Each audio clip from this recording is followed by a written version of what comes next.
नमस्कार दोस्तों, स्वागत है आपका एस्ट्रो हेमा में। दोस्तों, आज जो हम वीडियो बना रहे हैं, इस वीडियो के अंदर हम ये बताएंगे कि शादी के अंदर देरी क्यों हो जाती है। जब बच्चों की शादी नहीं होती तो माँ बाप बहुत परेशान हो जाते हैं। इवन कि बच्चे भी परेशान हो जाते हैं। जिस बच्चे की शादी नहीं होती उस बच्चे के अंदर हीन भावना आ जाती है। देखिए, कुछ ऐसे ग्रह होते हैं, कुछ ऐसे कुंडली के अंदर युतियां होती हैं, जब दो ग्रह मिल जाते हैं जिनके कारण शादी लेट हो जाती है। और उस समय इंसान ध्यान नहीं देता, सोचता है अभी एज है, शादी हो जाएगी, पर समय निकलता चला जाता है। जब समय निकल जाता है और कोई रिश्ते आने बंद हो जाते हैं तो टेंशन बढ़ जाती है। टेंशन बढ़ने से क्या होता है कि रिश्तों की प्रॉब्लम आनी शुरू हो जाती है। पहले व्यक्ति खुद जवाब देता है कि मुझे ऐसी लड़की से शादी नहीं करनी, फिर उसी लड़की के लिए वो इंसान परेशान होता है कि ऐसे ही रिश्ते आ जाए।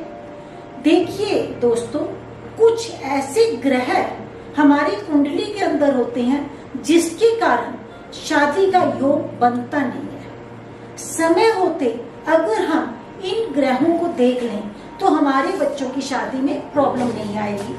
अब मैं आज आपको कुछ कुंडली के द्वारा कुछ ऐसी चीजें बताऊंगी कि अगर आपकी कुंडली के अंदर ऐसे योग बने हुए हैं तो आप अपने बच्चों की कुंडलियों को ध्यान से देखना और जल्दी से किसी भी एस्ट्रोलॉजर को या किसी भी अच्छे ज्ञानी को दिखाकर उसके उपाय कराएं। दोस्तों, मैं आपको एक बात बताना चाहती हूँ कि मैं कुंडली के अंत में एक ऐसे व्यक्ति की कुंडली के बारे में फ्री में बताती हूँ जिसका आपने कमेंट बॉक्स में मुझे लिखा होता है।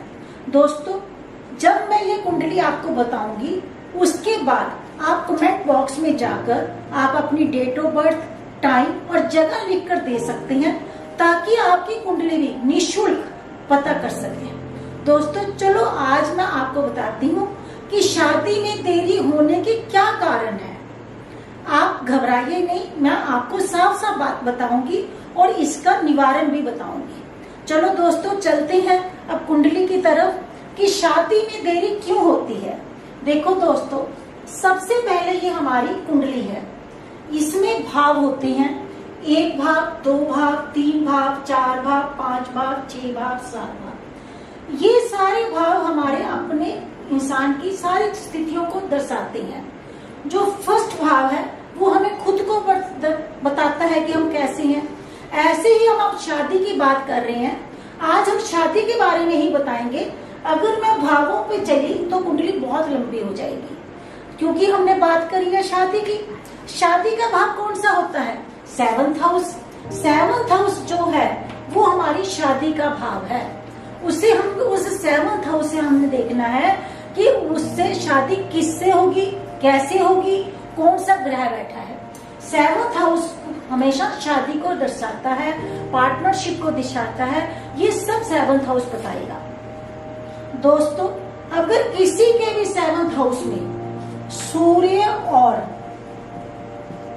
शनि की युति हो जाए, मतलब यहाँ पे दो ग्रह इकट्ठे हो जाए, सूर्य और शनि, तो शादी बहुत मुश्किल हो जाती है। पहले तो इंसान, ये वाला इंसान, क्योंकि यहाँ पे इसका शशियोग बन रहा है, शशियोग बनने के कारण ये इंसान बहुत ज्ञानी होगा। शनि अपनी उच्च राशि में बैठा हुआ है, ठीक है ना। पर क्या होता है, अच्छा विद्वान होगा, सब कुछ होगा, पढ़ेगा, सब कुछ करेगा, पर प्रॉब्लम क्या आएगी, ये इंसान पहले रिश्ते आएंगे, उसको जवाब देता रहेगा, इस लड़की से शादी नहीं करनी, इससे नहीं करनी, बाद में खुद ही ये परेशान हो जाएगा। टाइम रहते अगर आप इस कुंडली को दिखा लेंगे तो उपाय हो जाएंगे, नहीं तो परेशानियां बढ़ सकती हैं। देखिए दोस्तों, जहाँ अगर 7th हाउस में सूर्य और शनि का इकट्ठी युति होगी तो शादी में बहुत प्रॉब्लम आती है। अगर यही वाली युति लगन में हो जाए सूर्य और शनि की तो भी प्रॉब्लम आएगी, क्योंकि जो 7th हाउस है उसकी दृष्टि लगन पे जाएगी, लगन की दृष्टि 7th हाउस पे जाएगी। अगर इन दोनों हाउस में सूर्य और शनि इकट्ठे हो रहे शादी में प्रॉब्लम आएगी आएगी, आप ये सोच लीजिए दोस्तों। ये एक बात तो ये हो गया पॉइंट। अब दूसरा पॉइंट आप देखिए, अगर आपको मैं बताती हूँ कि आपकी कुंडली के अंदर यहाँ पर सूर्य बैठ गया और यहाँ पर शनि बैठ गया, ये दूसरी स्थिति है दोस्तों। देखिए यहाँ पर शनि बैठ गया या यहाँ पे सूर्य बैठ गया, या यहाँ पर सूर्य बैठ गया और यहाँ पर शनि बैठ गया, तो दोनों की ही सप्तम दृष्टि एक दूसरे पे पड़ गई। अगर यहाँ पे शनि बैठे तो उसकी सप्तम दृष्टि सप्तमेश पे पड़ गई, और यहाँ पे सप्तम भाव में सूर्य बैठा है तो इसकी दृष्टि लगन पे पड़ गई।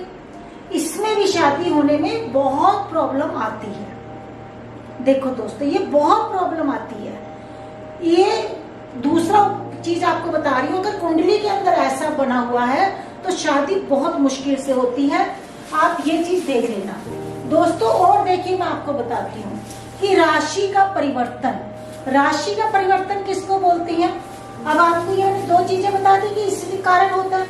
तीसरा आप देखिए, सूर्य की राशि कौन सी है, 5 नंबर। 5 नंबर का स्वामी कौन है, सूर्य। सूर्य की राशि में बैठ जाए शनि, यहाँ पे 5 नंबर कौन है, यहाँ पे है, ये सूर्य की राशि है। अगर यहाँ पे बैठ गया शनि, और शनि की राशि कौन सी है, 10 नंबर और 11 नंबर, मकर और कुंभ। अगर मकर और कुंभ राशि में सूर्य बैठ गया, ये देखिए अब यहाँ पे बैठ गया सूर्य, शनि की राशि है 10 नंबर, 10 नंबर के अंदर सूर्य बैठ गया और 5 नंबर के अंदर शनि बैठ गया, तो ये राशि परिवर्तन हो गया। शनि के घर में सूर्य, सूर्य के घर में शनि, ये भी शादी होने नहीं देता। ये भी बहुत बड़ा कारण बन जाता है शादी लेट होने का। और दोस्तों देखिए, और कौन सा कारण बन सकता है शादी लेट होने का। अगर सप्तम हाउस में सूर्य के साथ केतु आ जाए, तब भी शादी आपकी बहुत लेट हो जाती है दोस्तों। यहाँ पे कोई भी केतु आ गया, राहु आ गया, कोई भी पाप ग्रह आ गया, तो आपकी शादी लेट हो जाएगी। ठीक है दोस्तों। अब और एक पॉइंट मैं आपको बताती हूँ कि शादी लेट क्यों हो जाती है दोस्तों। अगर आपका सप्तम भाव, ये जो सप्तम भाव है, ये पाप केत्री में आ जाए। पाप केत्री किसको बोलते हैं कि ये वाला घर, अगर यहाँ पे भी दुश्मन बैठ गया और यहाँ पे भी दुश्मन बैठ गया, जब ये यहाँ पे भी दुश्मन बैठा है और यहाँ पे भी दुश्मन बैठा है, तो ये कैसे बाहर निकलेगा। समझ गए ना दोस्तों। घर के दोनों तरफ आपके दरवाजों के ऊपर दुश्मन बैठ गए हैं, तो आप कैसे आजादी से बाहर निकलोगे। तब भी शादी लेट हो जाती है।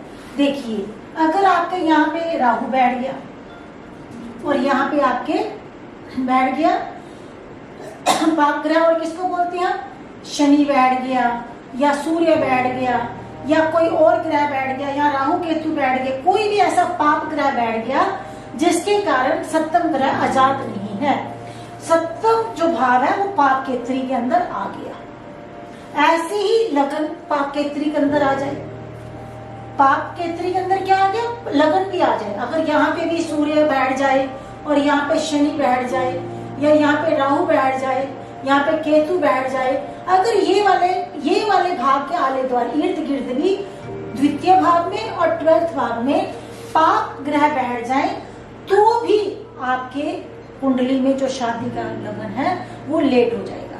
क्यों? क्योंकि लगन को ही, लगन क्या है, लगन सप्तम भाव को देखेगा। ये ग्रह जो है ना, ये शादी करने नहीं देंगे। अगर आपकी कुंडली के अंदर दोस्तों ऐसे बन रहे हैं, ऐसे ग्रह हैं, तो आप सावधान हो जाइए। मेरा आपको डराने का कोई कारण नहीं है कि मैं आपको डरा रही हूँ। आपको मैं बस एक सावधान कर रही हूँ कि अगर आपके बच्चों की कुंडली के अंदर ऐसे ग्रह की स्थिति है, तो आप सावधान हो जाइए। बच्चों की शादी वक्त से पहले हो जाए। कभी ऐसा ना हो कि हमारा टाइम निकल जाए, क्योंकि ये ऐसे ग्रह हैं जो शादी होने नहीं देते। खुद पे खुद इंसान जवाब देता रहता है, अभी शादी का टाइम नहीं हुआ, अभी ये रिश्ता पसंद नहीं है, ये लड़की पसंद नहीं है, ये लड़का मुझे पसंद नहीं है। ये मेरे साथ का नहीं है, खुद पे खुद जवाब देता है और स्थिति ऐसी बन जाती है कि टाइम निकलता चला जाता है और एक दिन प्रॉब्लम क्रिएट हो जाती है। अगर आप टाइम रहते ये चीजें देख लेंगे तो आपके बच्चों की शादी जल्दी हो जाएगी। दोस्तों देखिए, अब मैं आपको इनके बारे में ये बताती हूँ कि अगर आपकी कुंडली में ऐसे योग बन रहे हैं, योग बन रहे हैं, तो आपको क्या उपाय करना चाहिए। दोस्तों देखिए, हमेशा क्या कहा गया है कि जो शनि है उसको, जो उसका रतन है वो नीलम है, नीलम का रंग नीला है। हम शनि को उच्च करने के लिए नीलम पहना देते हैं। जो शिव जी है उसके गले का रंग भी नील है, उसको नीलकंठ बोला गया है। अगर आप शिव जी की आराधना करते हैं तो आपकी सारी प्रॉब्लम दूर हो जाएगी। आपने क्या करना है, आप 100 बार से इस पाठ को शुरू करें, 100 बार को इस प्रयोग को शुरू करना करें कि सुबह सुबह आप नहाए धोएं और शिव जी, कोई भी आपके घर के पास शिव जी का मंदिर हो, आप वहां पर जाएं और ओम नमो शिवाय का पाठ करें। सबसे पहले आप कच्चा दूध लें, बिल पत्र चढ़ाएं और चढ़ाने के बाद पूरी श्रद्धा पूर्वक आप क्या करें, ओम नमः शिवाय का पाठ करें। उसके बाद ओम शम शनिचराय नमः का पाठ करें। दोस्तों एक एक माला इन दोनों की फेरेंगे और भगवान से प्रार्थना करेंगे कि भगवान मेरे बच्चों की शादी में अगर लेट हो रही है या बच्चा खुद करे तो बहुत ही अच्छी बात है, तो आपकी शादी में जो प्रॉब्लम्स आ रही हैं वो सारी प्रॉब्लम्स दूर हो जाएंगी। दोस्तों मैं आपको बहुत सिंपल उपाय बताना चाहती हूँ, क्योंकि बच्चे सिंपल चीजें ही कर सकते हैं। मैं आपको किसी भी प्रॉब्लम में नहीं डालना चाहती। दोस्तों अगर आपको कोई भी चीज मेरे से पूछनी है, कोई भी कुंडली के बारे में कोई भी बात आपके मन में आ रही है कि शादी नहीं हो रही, शादी के बाद प्रॉब्लम आ रही है, बच्चा नहीं हो रहा, घर नहीं बन पा रहा, गाड़ी नहीं खरीद पा रहे, कोई भी आप प्रॉब्लम में है, तो आप मेरे जो नीचे दिए गए व्हाट्सएप नंबर है उसमें आप अपने डेट ऑफ बर्थ, टाइम और जगह लिखकर भेज सकते हैं और मेरे से अपॉइंटमेंट ले सकते हैं। दोस्तों आप कमेंट्स बॉक्स में पर जाकर भी अपनी डेट ऑफ बर्थ, टाइम और जगह लिखें और निःशुल्क प्रेडिक्शन का फायदा उठाएं। आप सबको मेरा नमस्कार।